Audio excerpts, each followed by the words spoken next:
Bonsoir à tous. En tout cas, merci de vous êtes nombreux à être connectés ce soir pour nous suivre une fois de plus pour ce nouveau webinaire. Ce format que nous avons maintenant instauré depuis quelques mois où mensuellement nous essayons donc de échanger avec les Français qui sont à l'étranger. Pour ce soir, donc, nous avons une thématique qui est plutôt une thématique très alléchante, hein, puisqu'il s'agit de permettre aux Français de l'étranger d'accéder au meilleur de la finance internationale. Je suis Stephen Gimby. Pour ceux qui ont l'habitude de nous suivre depuis déjà plusieurs mois, je suis le directeur des affaires internationales de mon groupe Patrimoine. Ce soir, exceptionnellement, je serai accompagné de Julie Coleman, qui est senior private banker à la banque Edmond de Rothschild, qui est un partenaire qui travaille avec nous depuis déjà de longue date. Alors, accéder au meilleur de la finance internationale, c'est effectivement s'appuyer sur deux piliers. Le premier pilier, c'est celui, éventuellement, donc c'est la première étape, hein, du conseil que va vous apporter un conseiller en gestion de patrimoine ou un banquier, si on s'adresse directement à un banquier. Ça, c'est la première étape. Et la seconde, c'est effectivement l'étape où on doit faire appel à une banque de gestion de fortune, et en l'occurrence là, peut-être une banque partenaire qui travaille avec nous, comme la banque Edmond de Rothschild. Nous allons aborder l'ensemble de ces sujets en détail. Je vais commencer par vous parler d'abord un peu de notre structure de Mogo Patrimoine, et ensuite je laisserai longuement la parole à Julie Coleman, qui va, elle, aller dans le détail pour nous apporter, j'espère, des solutions intéressantes afin de vous permettre de pouvoir accéder à cette finance internationale. Nous allons essayer de faire de telle sorte que tout ça dure environ 1 heure. On va essayer de garder la parole pendant 45 minutes et d'avoir, ou 50, mais d'avoir 10 ou 15 minutes où on va pouvoir échanger avec vous si vous avez des questions. Let's go. Let's go, c'est parti. Alors, la première étape, je l'ai dit, lorsque l'on veut accéder donc, au meilleur de la finance internationale, c'est d'abord de s'approcher d'un conseil en gestion de patrimoine. Et ce conseiller en gestion de patrimoine va vous aider, en tout cas vous accompagner dans la recherche de solutions en matière d'investissement ou que vous recherchez vous pour aller atteindre vos objectifs. Cet accompagnement, en réalité, se matérialise d'abord par la construction d'un bilan patrimonial. Un conseil de gestion patrimoniale peut le faire. Ça peut se faire également directement au sein d'une banque privée, hein, une banque de gestion de fortune. L'idée là, pour le conseiller en gestion de patrimoine comme nous, c'est de faire une analyse profonde de votre situation. Donc, votre conseil, en réalité, le côté pratique, va vous aider à aller regarder, à analyser votre situation personnelle dans l'objectif de vous apporter, évidemment, des solutions sur mesure. Généralement, le premier bloc, ça va être d'analyser votre situation personnelle. Est-ce que vous êtes marié, le nombre d'enfants que vous avez, votre statut professionnel, vous êtes salarié, vous êtes chef d'entreprise, vous êtes voilà, une profession libérale, un dentiste, un pharmacien, etc. Une fois qu'on a fait ce travail-là, le deuxième niveau d'analyse, c'est d'aller faire une analyse encore plus approfondie de votre situation financière. Quelles sont vos sources de revenus? Est-ce que ce sont des salaires? Est-ce que c'est des revenus fonciers, des dividendes, des pensions? Tout ça à la fois, c'est possible. On va aller également regarder les charges auxquelles vous devez faire face pour votre train de vie, les dettes personnelles que vous avez. Bon, ça, ce sont des éléments, il faut vraiment se mettre à nu, aller regarder l'ensemble de ces choses-là. Quelle est la capacité d'épargne que vous avez, vous, mensuellement ou annuellement, que vous pourrez dégager éventuellement, toujours dans le but de pouvoir aller atteindre les objectifs que vous vous êtes fixés. Je dis, n'hésite pas à intervenir si jamais il y a des éléments que tu aimerais ajouter.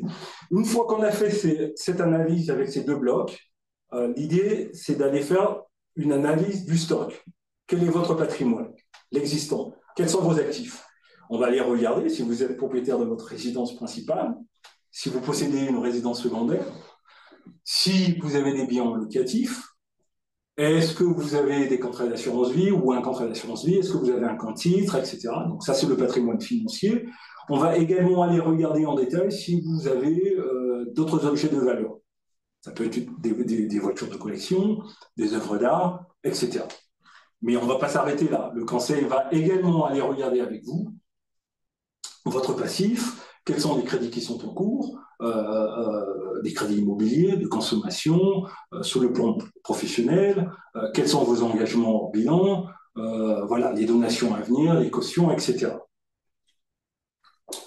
Une fois qu'on a fait ce travail-là avec le conseil en gestion de patrimoine, ben, on va définir ensemble les objectifs patrimoniaux. Ben, voilà, le client, en ce moment-là, précise ses désirs. C'est-à-dire, ben, l'idée, est-ce que c'est préparer sa retraite? Est-ce que c'est une optimisation fiscale? Est-ce que le client veut simplement, dans le temps, valoriser son capital? Est-ce qu'il veut générer des revenus complémentaires dans X années? Donc, ça peut être tout ça à la fois également. Ça, c'est le moment où, avec le conseil en gestion de patrimoine, on va pouvoir aller déterminer ces objectifs patrimoniaux. Ça permet également au conseil patrimonial d'aller analyser en profondeur votre fiscalité actuelle. Quel est le niveau d'impôt sur le revenu que vous payez, l'impôt sur le capital, est-ce qu'il y a un sujet de transmission, mais surtout d'anticiper le futur parce que avec les éléments de réponse que vous aurez apportés à votre conseil en gestion de patrimoine, il va pouvoir mettre en place une stratégie qui va prendre en compte l'impact qu'auraient finalement dans le temps les solutions qu'il serait amené à vous proposer. Bon, une fois qu'on a fait ça, il y a un autre élément important que le conseil en gestion de patrimoine va aller déterminer avec vous, c'est votre profil investisseur. Ça, c'est devenu maintenant avec MiFID 2 une obligation réglementaire. Il faut absolument le faire, et d'ailleurs l'actualiser annuellement. Et l'idée ici, c'est d'aller voir, mesurer votre aversion au risque. Donc, ce que vous êtes en capacité d'accepter comme perte lorsque vous faites des investissements financiers. On va également aller jauger votre niveau de connaissance en matière d'investissement. Est-ce que vous connaissez ce que c'est qu'une enveloppe fiscale comme l'assurance vie, le compte titre, etc. Est-ce que vous connaissez les produits financiers ça, voilà, ça va permettre de pouvoir vous ranger dans un profil, mais on le verra plus tard en détail avec Julie. C'est également l'occasion d'aller jauger, voilà, est-ce que vous serez intéressé à intégrer les critères ESG dans vos investissements. Une fois que le conseiller en gestion de patrimoine a fait tout ce travail-là, il est tenu réglementairement de le formaliser dans des documents. Et donc là, si vous travaillez par exemple avec nous, en mettant en place une lettre de mission et une convention d'accompagnement, et ces deux éléments-là vont pouvoir nous permettre de soit effectivement vous proposer des produits financiers, ça peut être de l'assurance vie, en France, au Luxembourg, des comptes titres en France, au Luxembourg, aux États-Unis, ça peut être des solutions en matière de retraite, donc des plans d'épargne retraite, des solutions de private equity, de l'autre côté. Ces solutions peuvent être également immobilières, l'investissement immobilier en direct, avec financement, et Julie, là-dessus, nous en parlera davantage. Ça peut être également de l'investissement via l'immobilier papier, donc les SCPI, avoir accès au club deal. Là également, Julie nous apportera des éléments là-dessus. Alors, pour faire l'ensemble de ces métiers-là en France, on ne peut pas se lever un matin et commencer à conseiller tout le monde. Ces métiers-là sont régulés, réglementés, donc il faut avoir des agréments. Pour être courtier en assurance, et nous le sommes, on est régulé par l'ACPR, il faut être enregistré à l'ORIAS. pour faire du conseil en investissement financier, donc proposer des solutions de private equity, de l'immobilier papier ou des comptes titres. On est régulé, donc il faut un agrément AMF. On est également agent immobilier, donc ce qui va nous permettre en tout cas d'aller sourcer des biens à nos clients, de leur proposer des solutions d'acquisition immobilière quasiment dans l'ensemble de la France. Et ça c'est très important parce que sans ces agréments-là, on ne peut pas faire ce métier-là de façon très, très sérieuse. Et je vais simplement terminer par dire que on a une structure qui existe déjà depuis 40 ans. Donc il y a un vrai track record. Et d'ailleurs, la photo que vous voyez sur le slide là, c'est bien nos bureaux à Paris. On est situé juste en face de la sortie du métro Argentine. Alors, aujourd'hui, au Nouveau Patrimoine, c'est un peu plus de 2000 clients. On gère un peu plus de 300 millions d'euros d'actifs et le pôle international que je gère moi, représente environ 50 millions d'euros. Le fondateur et le président de Momo Patrimoine, c'est donc Patrick Fonton. Patrick Fonton qui a une expérience très pointue en private equity, puisqu'il a été directeur associé d'un fonds d'investissement. Il a une expérience importante dans l'immobilier, en gestion de fortune.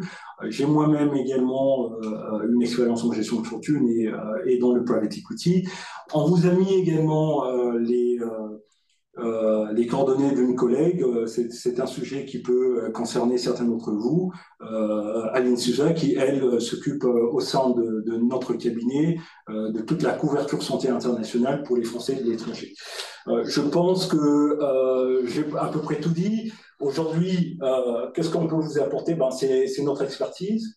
Nous avons in-house, donc au sein du cabinet, un ingénieur patrimonial et fiscal qui peut vous accompagner. Nous avons des spécialistes en allocation financière, parce que la majorité des contrats qu'on gère aujourd'hui, c'est généralement des mandats de gestion. Donc, on va conseiller nos clients, investir pour nos clients. On est outillé pour ça. Nous avons un middle et un back office. Aujourd'hui, le cabinet, c'est environ 12 personnes.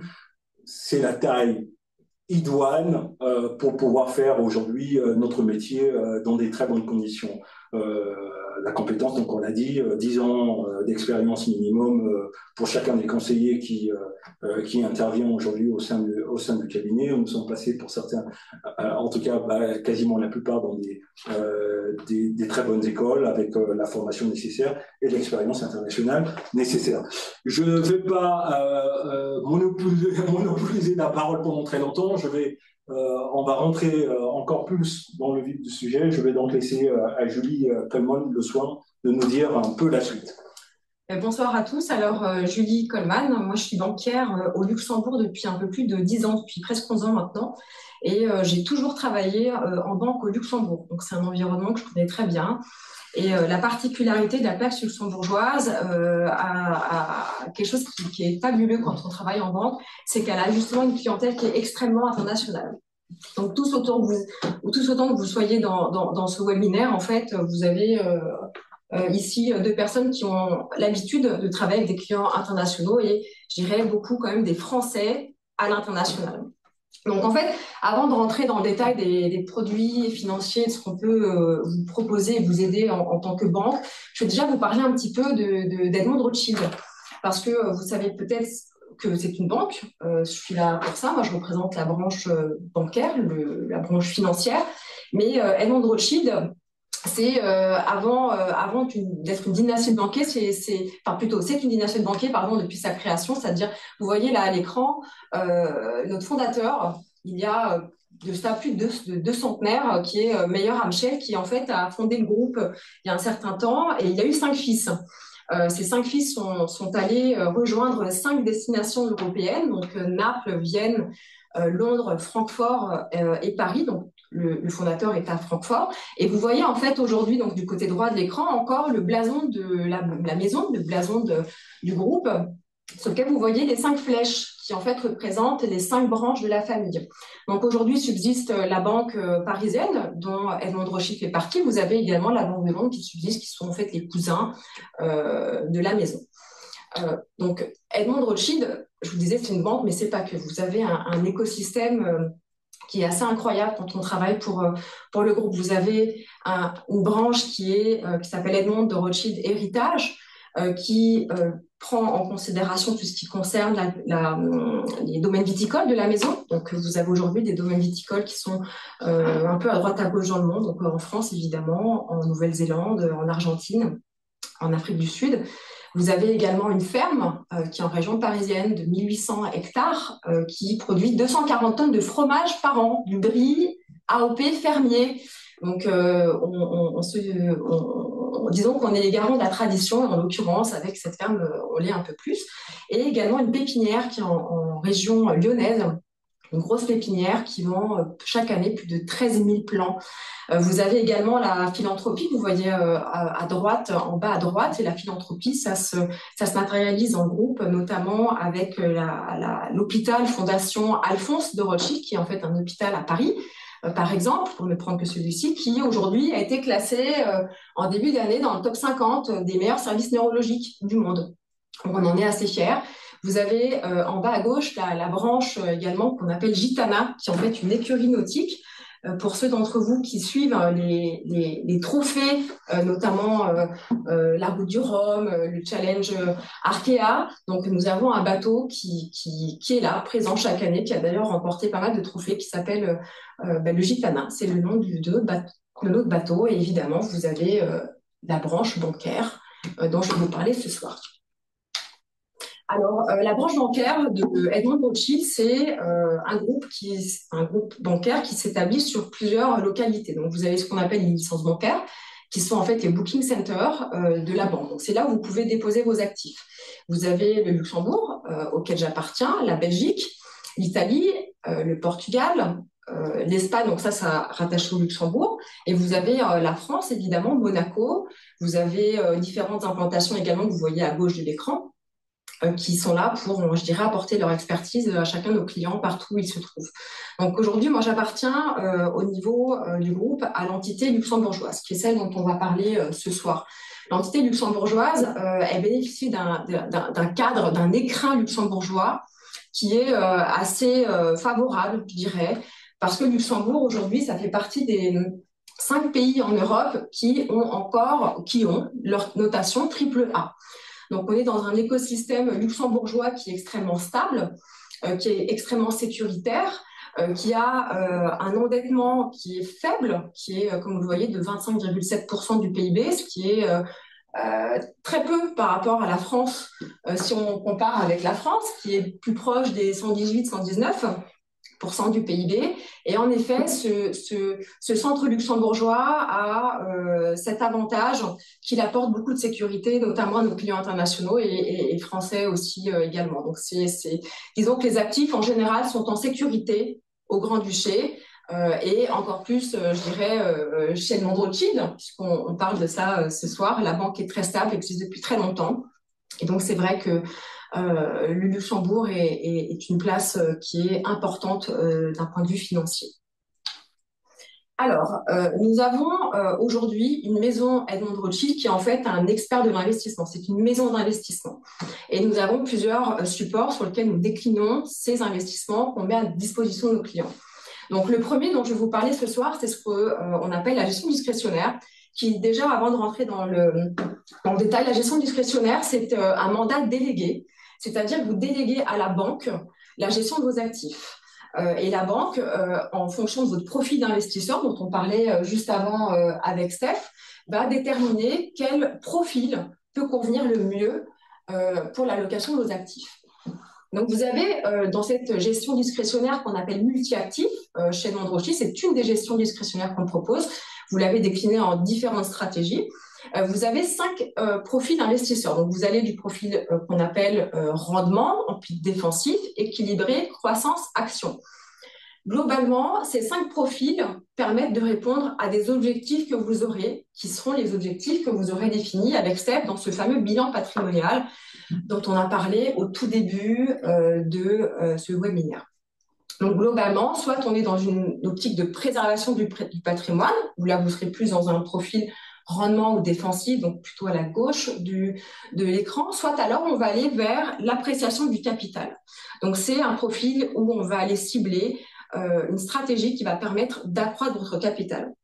Alors tout ça vient évidemment avec une notion de risque qu'il faut aussi prendre en considération parce que comme vous le voyez sur la partie basse de l'écran, plus vous allez vers un profil risqué, évidemment, plus l'allocation du portefeuille sera dirigée vers des actifs risqués.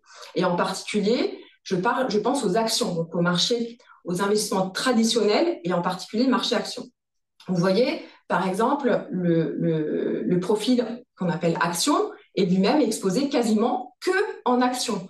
Contrairement à un profil équilibré, qui en fait, le profil équilibré correspond souvent, je dirais, régulièrement, on va dire, à l'objectif de nos clients, qui est à la fois de générer du revenu, d'apprécier son capital, mais tout en maîtrisant le niveau de risque. Donc, on est vraiment sur du 50-50 en termes de, je dirais, d'actifs plus risqués, plus exposés au marché, comme les actions, versus les actifs qui sont moins corrélés au marché financier. Je vais plutôt penser à ce moment-là à une allocation avec des titres plus obligataires. Donc cette gestion-là, en fait, qu'on appelle multi-actif chez nous, est une gestion qui est principalement allouée dans ce qu'on appelle des ETF. Des ETF, ce sont des fonds d'investissement qui sont cotés en temps réel avec les marchés financiers. Donc, et ces ETF ont un deuxième avantage, c'est qu'ils sont là pour se caler sur un benchmark qui, en général, va être un indice. Non, je t'en prie. Donc voilà. Donc c'est une gestion qui nous permet d'avoir beaucoup de réactivité. Et vous avez certainement tous suivi l'actualité ces derniers jours. Je pense que on est mardi, oui, ça fait quelques jours, maintenant presque une semaine, qu'on a beaucoup d'agitation dans les marchés financiers grâce à Monsieur Trump.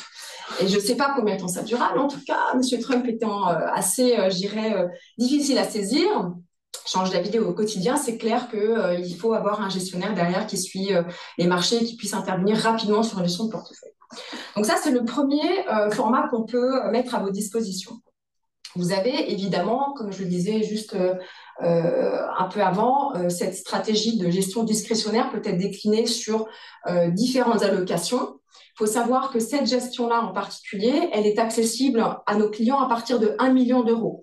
Dès lors qu'on va sur une stratégie, ce qu'on appelle sur mesure, donc vraiment on construit avec vous l'allocation du portefeuille selon d'autres objectifs qui seront les vôtres qu'on aura définis au préalable avec vous et avec votre gestionnaire, comme au bourg, on pourra vraiment, je dirais, aller beaucoup plus en détail, être principalement en titre vie, donc en ligne directe, actions, obligations diverses. Et cette gestion beaucoup plus sur mesure, là, est accessible à partir de 5 millions d'euros. Je vais parler maintenant des marchés privés. Donc, marché privé ou, je dirais plus simplement, investissement alternatif. Donc, on va dire tout ce qui est hors investissement traditionnel, type actions, obligations, fonds d'investissement, etc. Donc, marché privé, en fait, l'objectif, c'est quoi? C'est d'investir, comme le titre le dit, dans l'économie réelle. Alors, ce qui est très important pour nous, pour Edmond de Rothschild, c'est d'avoir un vrai impact dans l'économie réelle. On est dans une maison, Edmond de Rothschild, qui est en fait une maison qui est dirigée par des entrepreneurs, qui l'a été jusqu'à présent, qui l'est encore. Je ne vous l'ai pas dit, mais notre patronne aujourd'hui, c'est Ariane de Rothschild. Vous êtes dans un groupe 100% familial. Et Ariane de Rothschild, comme nos prédécesseurs, sont des entrepreneurs. Et forcément, c'est important pour la maison d'avoir un vrai impact dans l'économie réelle. Et on le fait au travers de nos fonds. Aujourd'hui, la maison, elle a 10 stratégies différentes en termes de fonds d'investissement, de private equity. Donc, vous avez des expositions géographiques qui sont principalement européennes. Vous en avez également qui sont un petit peu aux États-Unis et aussi en Afrique et Nord-Afrique. Donc, je vais pas vous parler de toutes les stratégies parce qu'on y passerait beaucoup plus qu'une heure. Je vais vous parler de l'une d'entre elles qui s'appelle Trajan, qui est en fait une stratégie que j'aime beaucoup parce qu'elle s'adresse, on va dire, elle s'adresse évidemment à tous nos clients, mais sa stratégie, c'est l'accompagnement d'entrepreneurs dans, comment dire ça, dans la reprise ou la cession de leurs entreprises. C'est-à-dire que souvent, nos entrepreneurs dans cette stratégie-là sont des entrepreneurs qui veulent céder leur business. Et qui soit n'ont pas d'héritier pour reprendre, d'héritier naturel pour reprendre, soit qui ont des héritiers mais qui ne sont pas intéressés par leur business. Et là, nous, notre but dans cette stratégie-là, c'est d'accompagner la reprise des sociétés. Donc, on a en fait à la fois un pooling de dirigeants qu'on va sourcer, qu'on va former et qu'on va accompagner je dirais, dans leur rôle de dirigeant d'entreprise, qu'on va placer dans les sociétés qu'on va reprendre au travers de ce fonds-là. Et l'objectif, ça va être en fait d'accompagner la croissance de ces sociétés pour en faire des leaders dans leur marché. Donc, c'est quelque chose qui est très important pour nous. Et je dirais de participer à l'économie réelle, ça nous permet de le faire de manière extrêmement concrète. Cette stratégie-là, Trajan dont je vous parle, elle est principalement axée sur des entreprises de petite et de moyenne taille en Europe. Et là, on a un vintage, donc c'est un fonds numéro 2 qui est ouvert actuellement, qui s'élargit un tout petit peu à l'Europe, mais qui reste principalement axé sur la France également. Et comme vous le voyez, et ça c'est aussi un point qui est important, c'est que la famille de Rothschild investit systématiquement dans tous les fonds et dans tous les deals qu'on propose à nos clients, entre 5 et 10% en moyenne. Donc c'est pour vous dire que en général, quand on fait quelque chose, on le propose à nos clients parce que nous-mêmes, on est convaincus que c'est la meilleure des solutions. C'est très important parce que c'est pour nous nécessaire d'être engagés aux côtés de nos clients dans ce type d'investissement. Alors, je vais vous parler maintenant qu'on a parlé des fonds de private equity, des club deals. Donc, les club deals sont des co-investissements qui permettent en fait à nos clients de rentrer en général dans des sociétés en particulier, dans des projets immobiliers. Ça, c'est principalement en Europe également et un petit peu aux États-Unis. Donc là, je ne peux pas non plus vous parler de tous les deals parce qu'on en a quand même régulièrement. C'est une approche qui est plus opportuniste parce que le but, c'est de rentrer au bon moment dans un deal et de faire les bons deals et de les proposer à nos clients. Le but n'est pas d'en faire un maximum, mais c'est de faire les bons deals. Et là, on a un deal qui est ouvert, que j'aime beaucoup personnellement, parce qu'il est, je le trouve fabuleux. C'est un deal qu'on offre à nos clients qui consiste à participer, à rentrer dans l'entreprise Sunseeker. Peut-être certains d'entre vous sont des amateurs je dirais, de bateaux, qui profitent, on va dire, des joies nautiques. En fait, Sunseeker, c'est une entreprise britannique qui construit des yachts de luxe. Elle est basée dans le sud de la France. Elle a été rachetée en 2013 par un groupe chinois qui s'appelle Wenda Group, qui est en fait un très gros développeur chinois. Et ce groupe en difficulté aujourd'hui, parce que peut-être vous êtes au courant de ce qui se passe en Chine actuellement, mais l'immobilier va pas bien en Chine, ce groupe a décidé de céder sa participation dans Sunseeker pour un prix très, très, très inférieur à ce qu'il a acheté en 2013. Pourquoi? Parce qu'en fait, ils doivent liquider certaines de leurs actifs, dont Sunseeker. Alors, pour nous, c'était, j'ai envie de dire, une aubaine, une opportunité, puisqu'on a pu entrer dans le deal avec un prix qui était extrêmement attractif, quasiment 3 fois et demi de moins que ce que Sunseeker a valorisé l'entreprise en 2024. Et ça permet en fait à Edmond de Rothschild de proposer ce deal avec un rendement qui est extrêmement attractif. En général, ces deals, ils sont bloqués sur, on va dire en moyenne 4 ans, 4, 5 ans, 6 ans, mais c'est plutôt entre 4 et 6 ans. Et pourquoi c'est intéressant? Parce qu'en fait, Sunseeker, c'est une entreprise qui a déjà 55 ans d'ancienneté, qui est extrêmement établie sur son marché, qui dispose d'une forte notoriété, qui est aujourd'hui top 5, qui est dans le top 5 des leaders sur son marché. Et en plus de ça, pour ne pas nous déplaire, ils ont une équipe dirigeante qui est extrêmement chevronnée, qui connaissent très bien l'industrie et qui sont extrêmement professionnels. Donc tout ça, c'est je dirais un bon, je dirais tous ces paramètres-là au shaker font que c'est pour nous un deal qui est extrêmement intéressant, attractif et qu'on a envie de proposer à nos clients. Donc, c'est ce qu'on est en train de faire maintenant et le deal, je crois, se clôture à la fin du mois de mai ou début juin. Donc, c'est un exemple de ce qu'on est capable de faire et de proposer à nos clients. Alors, je passe ensuite à un support qui vous permet oui, tout à fait. Je voulais simplement apporter une précision parce que Julie, tout à l'heure, quand elle a commencé à parler des tickets d'entrée, donc elle a parlé de deux montants, 1 million et 5 millions. Ce qu'il faut quand même garder en tête, c'est que un peu quand vous allez dans un très bon magasin acheter un costume, vous avez du prêt-à-porter, de la demi-mesure et du sur-mesure. Julie s'est focalisée sur le sur-mesure, mais sachez qu'il y a la possibilité, en passant par nous, de peut-être accéder au service d'Edmond de Rothschild en ciblant la demi-mesure. Donc là, on va avoir un ticket d'entrée qui sera légèrement un peu inférieur à 1 million. c'est vrai que l'idée, quand même, ce serait sur une certaine période de monter en puissance pour aller atteindre le million d'euros, mais parce qu'il y a un Mhm. raisonnement qui est fait par la Banque Rothschild de cluster. Oui. Quand nous avons la capacité, nous, d'apporter un certain nombre de clients à la Banque Edmond de Rothschild, ben, ils ont également cette capacité-là d'aller revoir un peu à la baisse, à l'entrée Oui. en relation, le ticket d'entrée. Voilà. Voilà. Ce qui est très important, et là je rebondis sur ce que Steph vous a dit au tout début du webinaire, c'est qu'en fait, euh, il faut vraiment, je dirais, comme il l'a dit, et il a raison, faire un bilan patrimonial. Le bilan patrimonial, je pense que ça doit être la base de toute relation avec son gestionnaire de fortune et sa banque, parce qu'il est important de comprendre vos objectifs à court terme, moyen terme et long terme. Et ça permet de faire les bons choix d'allocation, que ce soit dans une gestion multi-active, comme je viens de vous la présenter, dans du private equity, dans des clubs dits, puisque tout ça, en fait, c'est accessible, mais il faut que ça soit accessible dans un cadre qui va convenir à la stratégie patrimoniale. Et ça, c'est vraiment un message, je pense, peut-être le message le plus important à retenir. Tous ces investissements dont je vous ai parlé, en fait, vous avez différents supports pour les accueillir. Vous avez effectivement des comptes, comme vous les connaissez tous, un compte à vos noms, monsieur ou madame, une compte en personne morale pour une société, et vous avez également le support assurance vie. L'assurance vie, évidemment, étant moi-même au Luxembourg, dans une banque luxembourgeoise, je vais vous parler de l'assurance vie de droit luxembourgeois. Euh, dans une relation complète pour une assurance vie, vous avez différents acteurs. Et notamment, vous avez une banque dépositaire, Edmond Rothschild, vous avez un gestionnaire qui peut être Edmond Rothschild, qui peut être un autre gestionnaire, mais bon, là, je vais vous parler d'Edmond Rothschild puisque je suis là, j'en profite.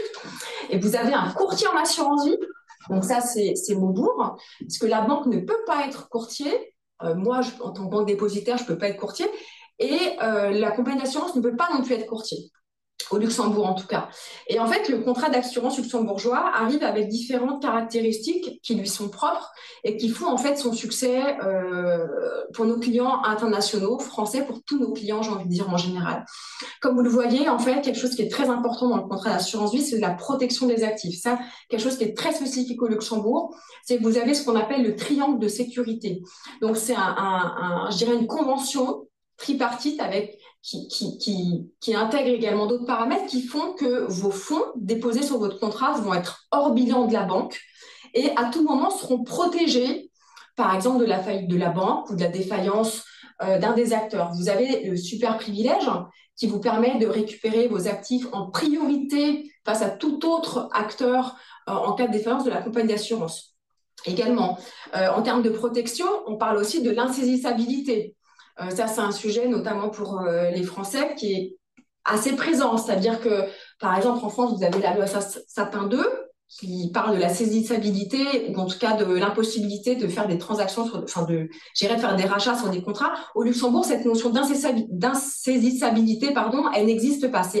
On ne peut pas vous saisir vos contrats d'assurance vie. C'est impossible. À côté de ça, en tant que Français de l'étranger, vous avez peut-être dans votre vie passée, actuelle, future, vous avez peut-être un projet de revenir en France, vous avez peut-être des héritiers en France, vous avez peut-être des actifs de la famille en France, et donc vous avez également cette notion de portabilité. La portabilité, c'est quoi? C'est la possibilité de pouvoir vous relocaliser dans un autre pays et votre contrat va juste s'adapter à votre nouvelle résidence. Donc ça, ces petites choses-là sont ce qui sont notamment des points forts du contrat d'assurance vie luxembourgeois. Et c'est pour ça qu'il est tant pratiqué, qu'il est tant, qu'il est si populaire. Voilà, si on peut dire ça comme ça. Et donc les gestions dont on vient de parler, que ce soit la gestion discrétionnaire, le private equity, entre autres, sont des investissements, des stratégies que vous pouvez loger au sein de votre assurance vie. Ce qui veut dire que vous pouvez à la fois bénéficier de l'expertise de la banque en tant que maison de gestion, tout en bénéficiant de la protection que vous procure ce contrat d'assurance vie. Donc, vous pouvez avoir, je dirais, l'effet de 2 en 1, si on peut dire ça comme ça. Excusez-moi pour l'expression, mais bon, j'ose. Voilà. Donc, en fait, vous avez différents formats d'assurance vie qui existent. Aujourd'hui, on va se focuser sur ce qu'on appelle le FID, que vous voyez tout à gauche de votre écran. C'est le fonds interne dédié. Et je vais un tout petit peu vous parler du FAS et je laisserai Steph rajouter des informations s'il le souhaite. Le FID, en fait, c'est cette fameuse copie d'assurance vie dont je vous parlais juste avant, qui va vous permettre d'avoir accès à la gestion, par exemple, multi-actifs, que je vous ai présenté un peu plus tôt. Donc, ça va vous permettre d'avoir cette protection, comme je vous le disais, tout en bénéficiant de l'expertise en termes de gestion de la banque. Encore une fois, vous pouvez choisir votre profil investisseur.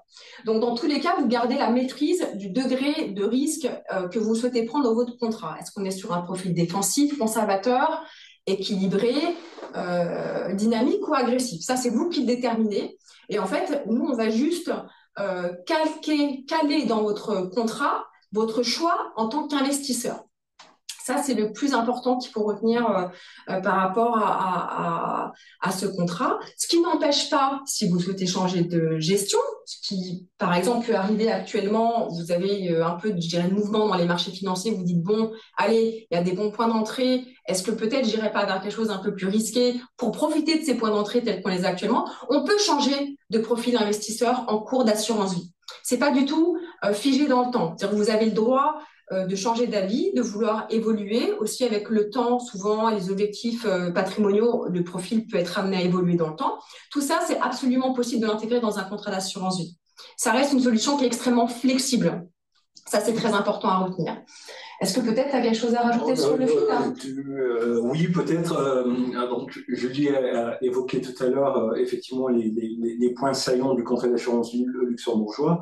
Je pense qu'il est intéressant d'ajouter également que dans le cas de l'assurance vie au Luxembourg, pour vous, Français de l'étranger, il n'y a pas de retenue à la source en matière de fiscalité. Donc, le Luxembourg étant transparent fiscalement, la seule fiscalité qui va compter, c'est la fiscalité de votre pays de résidence. Donc ça, c'est très intéressant en matière d'investissement. Pour parler d'un autre véhicule, donc vous avez bien compris qu'en fait, le FID, FIC, FAS, FIC, fonds externes, etc., tous ces véhicules-là, ce sont des choses que vous pouvez avoir au sein de votre enveloppe assurantielle. Et Julie a parlé du FID, donc du fonds interne dédié. Il y a également un autre pilier que nous, en tout cas, on conseille énormément à nos clients, c'est le fonds d'assurance spécialisé. En fait, il a exactement les mêmes avantages que le FID, sauf que là, on n'a pas réglementairement l'obligation de faire intervenir une société de gestion. C'est-à-dire que dans le cas du FAS, c'est un dialogue entre le client et nous, son conseil, pour établir une allocation. Évidemment, alors il y a une classification, on ne va pas aller dans les détails techniques, mais vous savez, en fonction de votre niveau de fortune et de la prime que vous allez verser en matière d'assurance vie luxembourgeois, vous allez être catégorisé A, B, C, D. En gros, vous pouvez investir quasiment dans tout type d'actifs financiers, mais là, c'est un patrimoine financier d'au moins 2,5 millions et il faut au moins mettre une prime, verser une prime d'1 million d'euros. Donc, voilà. Nous, là-dessus, on va pouvoir aller effectivement vous accompagner en évitant d'avoir un coût supplémentaire en faisant intervenir nos amis, par exemple, de la banque Rothschild. Voilà, donc en fait, nous, en tant que banque Edmond Rothschild, nous serons ce qu'on appelle banque dépositaire. Donc, votre prime sera déposée dans votre contrat d'assurance vie à la banque. Et en fait, on interviendra soit pour exécuter des ordres, c'est-à-dire que des ordres de bourse que vous pourriez avoir pour la location. Ça peut être aussi pour mettre du private equity. Ça, c'est important puisque dans un FID, c'est plus compliqué de mettre du private equity. Donc, c'est par exemple un support qui est bien en private equity. Et vous pouvez faire plus globalement une gestion conseillée. Donc ça peut avoir du sens si demain, vous souhaitez, je dirais, garder une forme de maîtrise de vos investissements. Et donc, vous construisez l'allocation aussi avec vos gestionnaires. Exactement. C'est une option également. Tout à fait. Alors, que Julie me pardonne, c'est une parenthèse parce que c'est le sujet. Aujourd'hui, on vous parle d'un partenaire très important qui nous accompagne depuis des années, donc la banque Edmond de Rothschild. Mais sachez également qu'aujourd'hui, on a un partenariat en place avec une société de gestion qui est française, qui, elle, a un partenariat avec une autre banque luxembourgeoise, je ne veux pas citer le nom, qui va vous permettre d'avoir accès à une gestion feed, mais avec des niveaux, des montants beaucoup moins élevés. À partir de 100 000 euros, globalement, on est capable de mettre en place, allez, une allocation qui se rapprocherait du sur-mesure. Voilà. Voilà. Bon, donc ça fait beaucoup de réflexions en tout cas à voir. Je passe au prochain sujet parce que je vois que le temps passe, donc soyons efficaces. Alors voilà, bon, on a parlé des investissements, du contrat d'assurance vie. Maintenant, parlons un petit peu des crédits. Et je sais que les crédits, c'est un sujet que nos clients aiment beaucoup et pour lesquels nous avons beaucoup de questions. Donc chez nous, nous déclinons le crédit en deux formes. Donc crédit hypothécaire dont je vais commencer à parler, ensuite je passerai au crédit lombard. Donc le crédit hypothécaire, en tant que banque luxembourgeoise, on le finance. Mais on le finance selon différents critères. Le premier critère qu'on regarde pour faire du crédit hypothécaire, c'est l'emplacement, le lieu, en fait, la ville dans laquelle se situe le bien qu'on finance. Donc globalement, aujourd'hui, où est-ce que la banque finance des biens? C'est à Paris, c'est sur la Riviera, donc Côte d'Azur, dans les Alpes, dans le sud de l'Espagne, au Portugal, je dirais même les îles, hein, Mallorca, Ibiza. Donc en fait, ça, ce sont des localités avec lesquelles on se sent à l'aise et qu'on maîtrise. Donc là, on va pouvoir financer des actifs immobiliers, sachant que vous aurez une double garantie qui sera à la fois en fait des actifs qui seront déposés dans les livres de la banque et également, comme son nom l'indique, une hypothèque, puisque c'est un crédit hypothécaire. Ça, c'est un premier schéma assez classique, sachant qu'en termes pour vous donner une idée de taux, vous avez en fait soit du taux fixe, soit du taux variable. Et en général, c'est vraiment une discussion qu'on a avec vous et avec votre gestionnaire du meilleur format. Le but étant qu'on trouve le format qui va vous correspondre, sachant que la banque, elle est quand même globalement extrêmement agile et flexible sur le meilleur format à trouver pour vous. Je vais passer ensuite au crédit lombard. Le crédit lombard, en fait, c'est un crédit qui, du coup, va s'adosser exclusivement à vos actifs financiers, que ce soit détenus en direct, donc compte monsieur, madame, compte société, ou via même vos contrats d'assurance vie. C'est-à-dire qu'on va pouvoir prendre entre guillemets un gage sur votre contrat et vos investissements pour déterminer en fait une valeur d'emprunt qui va pouvoir avoir plusieurs objets. Donc ça peut être, je dirais, objets divers. Donc vous voulez financer la rénovation de votre résidence secondaire, donc rénovation. Ça peut être réinvestir dans votre portefeuille. Donc, vous avez un investissement qui rapporte beaucoup, vous voulez pas liquider. Et par contre, vous pensez que vous pouvez, je dirais, renforcer votre position. Alors, on va s'adosser à cet investissement-là pour lever des fonds que vous pourrez rajouter pour augmenter votre performance, votre rendement, par exemple. Ça peut être aussi un lombard immobilier. Ça, c'est très friand. Enfin, nos clients sont friands. Donc, c'est un lombard, là, pour le coup, qui aura pour destination exclusive l'acquisition d'un bien immobilier. Alors, ce format, il est assez apprécié de nos clients parce qu'il permet de financer des biens dans toutes les zones et non pas celle que j'ai reprise juste avant pour le crédit hypothécaire. Donc là, pour le coup, on n'a pas de zone de prédilection puisqu'on ne prend pas d'hypothèque. Donc, la seule garantie qu'on va utiliser, ce sont vos actifs financiers. Alors, ce crédit, il a également l'avantage de pouvoir être fait à partir de 100 000 euros. Ce qui veut dire que demain, si vous voulez acheter peut-être, je sais pas, 2 pièces dans le sud de la France pour 200 000 euros, vous pourrez le mettre en place avec ce crédit lombard immobilier. C'est un crédit qui, en général, a un taux fixe et qu'on vous demande d'amortir comme vous le feriez pour un crédit hypothécaire classique. Donc, ce format-là, en effet, il est assez, je dirais, populaire chez certains de nos clients et en particulier nos clients français où qu'ils habitent, notamment pour acquérir en France quand ils le souhaitent. Je pense que de mon côté, je vous ai dit la plupart de ce que j'avais à vous dire. On est exactement dans les temps, donc c'est parfait. Donc on va, si vous le souhaitez, vous laisser la parole si vous avez des questions pour nous, sachant que certains sujets sont allés un peu vite, donc n'hésitez pas à nous poser vos questions.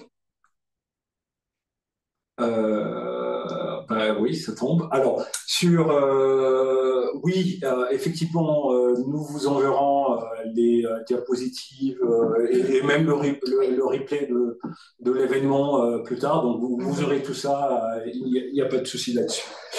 Alors, on a une première question. Compte tenu de l'évolution récente des taux depuis un mois, est-ce que le crédit Lombard est toujours intéressant, Julie? Alors, j'ai envie de vous dire, donc, est-ce que le crédit Lombard est toujours intéressant? Alors oui, et il le devient de plus en plus. Pourquoi? Parce vous avez tous connu cette hausse de taux qui s'est enclenchée en décembre 2022 et qui est montée jusqu'à ce qu'on atteigne le pic à l'été l'année dernière. Et du coup, en fait, depuis septembre 2024, qui a été la première baisse de taux de la Banque centrale européenne, nous avons graduellement ces baisses de taux. Donc, on a eu une baisse de taux qui a été annoncée au début du mois de mars. La prochaine réunion de la Banque centrale européenne est le 17 avril. Nous en aurons également une prochaine qui se tiendra au mois de juin. Et en fait, depuis septembre, on a enclenché cette baisse de taux. Donc, en fait, la construction d'un taux pour un crédit Lombard, c'est ce qu'on appelle le taux Euribor. Donc, c'est le Euribor de la Banque centrale européenne, qui est aujourd'hui de 2,5%, plus une marge de la banque. Donc, plus ce taux Euribor diminue, moins cher le crédit coûte. Donc, en fait, lorsque les taux étaient au plus haut, là, en effet, on pouvait se questionner sur je dirais, l'utilité du Lombard parce que le crédit coûtait quand même cher. Depuis qu'on a commencé à enclencher cette baisse de taux qui s'enclenche de plus en plus, qu'on espère effectivement avoir encore une baisse de taux au mois d'avril, là, le 17, dans moins d'une semaine. Même pas, on est le 14, donc c'est dans 3 jours, c'est jeudi en fait. Donc on espère encore avoir une baisse de taux au mois d'avril. Donc le crédit devient de plus en plus intéressant, et en particulier le Lombard. Le Lombard a également cet avantage que vous pouvez le rembourser quand vous voulez. C'est-à-dire que si vous avez demain, un événement de trésorerie, donc un bonus qui est payé, la vente d'un bien immobilier, vous pouvez en fait garder cette flexibilité du Lombard et le rembourser absolument quand vous voulez. Donc oui, effectivement, le crédit il est toujours intéressant et il est de plus en plus depuis qu'on entame la baisse des taux. Parfait. Alors, on a une question en tant que résident fiscal hors de France. Quand on veut faire un retrait sur notre assurance vie française, nous sommes soumis à un prélèvement de 7,5 sur les plus-values. Est-ce le cas au Luxembourg pour l'assurance vie? On en a parlé. Tu veux répondre? Alors, en fait, ce qui compte avant toute chose, c'est votre pays de résidence. Donc, si vous êtes résident fiscal français, ce qui va être pris en considération, c'est la fiscalité française. Donc, ce qu'il faudrait regarder, en fait, monsieur qui nous écrit, c'est quel est votre pays de résidence fiscale et regarder quelle est la fiscalité de votre pays, en l'occurrence, pour pouvoir vous répondre vraiment de manière précise à cette question. Donc, en fait, on peut l'anticiper parce que monsieur précise qu'il est résident fiscal hors de France. Oui. Donc, il faut voir votre situation personnelle, mais globalement, vous n'avez pas de fiscalité. Donc, les 7,5, comme c'est pris en France, n'existent pas au Luxembourg. Voilà, la seule fiscalité qui va compter, c'est la fiscalité de votre pays de résidence. J'espère que c'est clair.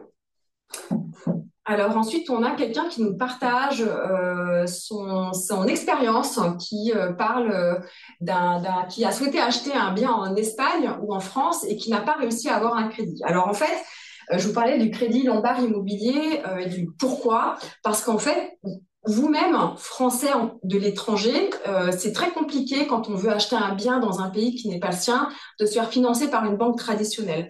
Pourquoi? Parce qu'évidemment, en tant que banque, toutes les banques réagissent un peu de la même manière. Ce qu'on va surtout regarder, c'est quelle est notre faculté à exercer nos garanties si mon débiteur, enfin si vous, en tant que preneur de crédit, vous faites défaut. Et en l'occurrence, c'est toujours très compliqué d'exercer des garanties avec des résidents qui ne sont pas résidents du pays dans lequel on acquiert le bien. Et donc, c'est pour ça qu'en général, c'est compliqué d'avoir un crédit hypothécaire pour une acquisition immobilière.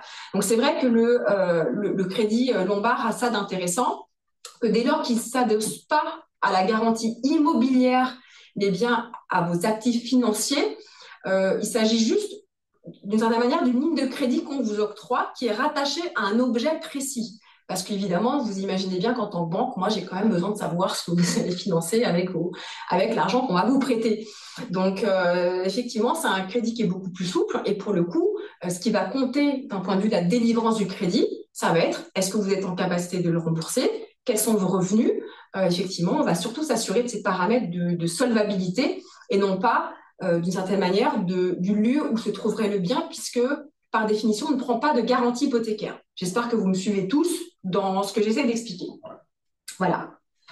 Et donc là, en l'occurrence, dans la question qu'on a, la personne précise que, a priori, la banque n'a pas voulu attribuer ce crédit en raison d'un niveau de salaire qui était faible.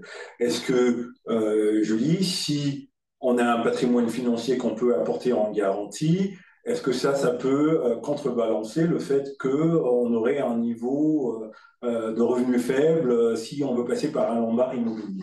Oui, alors en fait, ce qui est très important, c'est que, évidemment, comme je vous disais, nous, ce qu'on va regarder en tant que banque, c'est que la faculté, ce sera votre faculté à pouvoir, quelque part, subvenir aux obligations qui seront celles du crédit, c'est-à-dire à rembourser le capital, donc ce qu'on vous prêtera, également à pouvoir rembourser vos intérêts et quelque part à assumer la vie de votre crédit. Donc évidemment, alors ça, c'est aussi un cas qu'on a parfois à la banque privée, chez Londres Rothschild et d'ailleurs dans toutes les banques, c'est qu'on va regarder votre niveau de salaire. Sauf qu'en fait, dans la mesure où on s'adosse à des actifs mobiliers, donc un portefeuille, oui, le niveau de salaire est intéressant parce qu'il va être nécessaire pour pouvoir prendre en charge notamment les intérêts que vous pourriez payer, etc., etc. Mais ce qu'on va surtout regarder, c'est quelle est votre situation globale. Et c'est là où, en fait, en tant que banque privée, on a une approche qui n'est pas que, je dirais, liée à votre projet, mais qui est bien plus large. C'est-à-dire qu'on va regarder globalement ce que vous avez dans votre patrimoine, hein, pour pouvoir, en effet, avec votre gestionnaire ou directement avec vous, comprendre comment vous avez constitué votre patrimoine. Est-ce que vous avez des événements de liquidité qui vont se présenter, si oui, quand, etc. Donc, on est vraiment sur une approche 360 et non pas seulement l'approche crédit. On va aller toujours au-delà de cette approche-là. C'est très global comme approche. Donc, en fait, c'est compliqué de vous répondre à cette question parce que j'ai pas suffisamment d'éléments pour vous répondre. Donc, le salaire est important, mais par exemple, beaucoup de nos clients à nous sont des clients qui ne sont plus salariés, qui sont soit retraités peut-être, qui n'ont plus forcément de revenus récurrents. Et du coup, c'est pour ça qu'on analyse la situation globale. Très bien. Très bien. Est-ce qu'on a une autre question? Merci Paula. Est-ce qu'un crédit lombard immobilier peut être mobilisé pour l'achat de SCPI? Donc de l'immobilier papier. De l'immobilier papier. Alors, oui, c'est tout à fait le cas. Alors, il faut savoir que pour les SCPI françaises, de toute façon, c'est les SCPI, c'est français, par définition, ça n'existe pas au Luxembourg, sachez-le. On peut tout à fait faire un crédit lombard pour de la SCPI. C'est-à-dire qu'en termes d'objet du crédit, ce sera ce qu'on va appeler un investissement qui ira en dehors des livres de la banque, donc, mais c'est tout à fait possible dès lors que vous avez un patrimoine financier immobilier qu'on peut prendre en garantie. Vous pouvez tout à fait prendre des SCPI et sachez que dans un cas quand même important, les SCPI peuvent aussi être logés dans un compte sur un compte luxembourgeois. Ça, c'est tout à fait possible. Très bien. Voilà, donc en effet, on peut le faire. Alors, on a une question, donc je vous remercie pour l'initiative de ce webinaire fort intéressant des thématiques de vif intérêt abordées. Merci à vous d'être là. En ce qui a trait au sujet de Sunseeker, vous avez parlé de la durée allant jusqu'à 6 ans sur le placement, investissement. Quel est le taux de rendement prévisionnel? Alors pour ce deal en spécifique, on est sur un taux qui est de 17%, un taux target de 17%.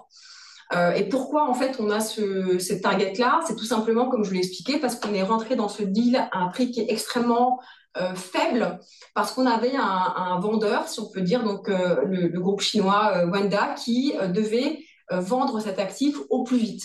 Et donc nous, on a saisi la balle au bon, on l'a acheté pour un prix extrêmement dérisoire, enfin si on peut dire ça comme ça reste toujours beaucoup dans l'absolu, attention, hein, soyons très clairs.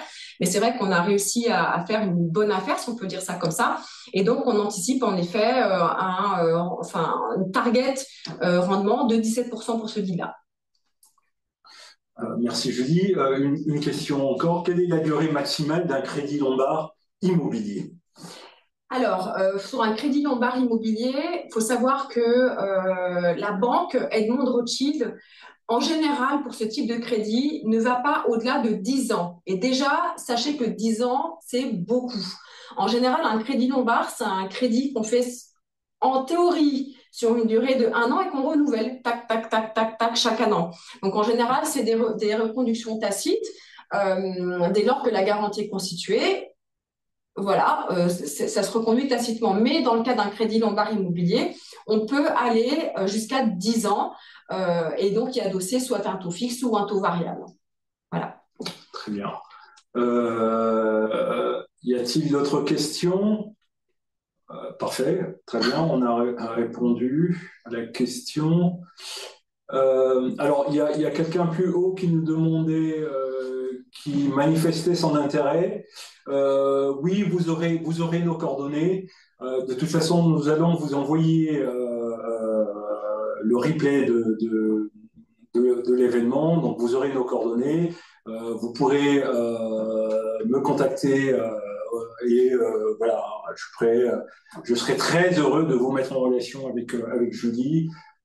Éventuellement très content de pouvoir travailler ensemble. Alors, je vois qu'il y a une autre question peut-être qui est arrivée, non? Est-ce qu'il y a-t-il encore des questions auxquelles on pourrait répondre? On a encore 5 minutes devant nous s'il y a des questions. S'il y a des questions. Bon, tant qu'il n'y a pas de questions, je vais également rajouter quelque chose. En fait, comme vous avez pu le voir, on a beaucoup de solutions différentes qui s'offrent à vous. En fait, la magie de la banque privée, et c'est pour ça que j'aime tellement mon métier, c'est qu'en général, on accompagne les clients avec des partenaires, par exemple Maubourg, pour, je dirais, vous faciliter la vie et vous aider dans vos projets de vie. Vous aider dans vos projets de vie, ça c'est important. Nous, on est des facilitateurs, on est là pour vous aider avec les outils qui sont les nôtres. Donc tout ça pour dire qu'il n'y a pas de mauvaises questions, il n'y a que des solutions en général et le but c'est de trouver les bonnes en ce qui vous concerne, que ce soit au niveau du financement, de la structuration patrimoniale, des problématiques successorales que vous pourriez avoir. Donc faut vraiment pas hésiter, si des questions se posent, que ce soit maintenant ou plus tard, à solliciter soit Steph, soit moi pour qu'on puisse vous aider. Donc c'est souvent ce que je dis, n'hésitez pas à vous faire appel à nous. Exactement, je vais embrayer là-dessus. N'hésitez pas à revenir vers nous. Si vous avez des questions, voilà, il n'y a pas de petites questions, il n'y a pas de. Revenez vers nous. Vous aurez une fois de plus le replay de l'événement avec l'ensemble des coordonnées du cabinet. Donc, je serai très, très, très heureux de pouvoir répondre à vos questions. Et dans des cas des échanges one-to-one avec Julie, on pourra aller dans le détail pour essayer vraiment de calibrer nos réponses en fonction de vos situations personnelles. En tout cas, merci beaucoup. Alors, peut-être qu'il y a une autre question, parce que je vois, si possible, oui, vous aurez, une fois de plus, vous aurez les coordonnées, vous verrez, lorsqu'on vous répondra par email, dans la signature, il y aura nos coordonnées, le numéro de téléphone pour WhatsApp, etc. Il y a absolument, vous aurez absolument tout. En tout cas, merci d'avoir été nombreux ce soir pour nous suivre. Et je rappelle simplement que c'est un format que nous répétons tous les mois, donc n'hésitez pas à revenir suivre les prochaines thématiques et surtout n'hésitez pas une fois de plus à nous contacter si besoin. Voilà, bonne soirée à tous. Merci à vous. Merci Julie. Et bonne soirée à tous.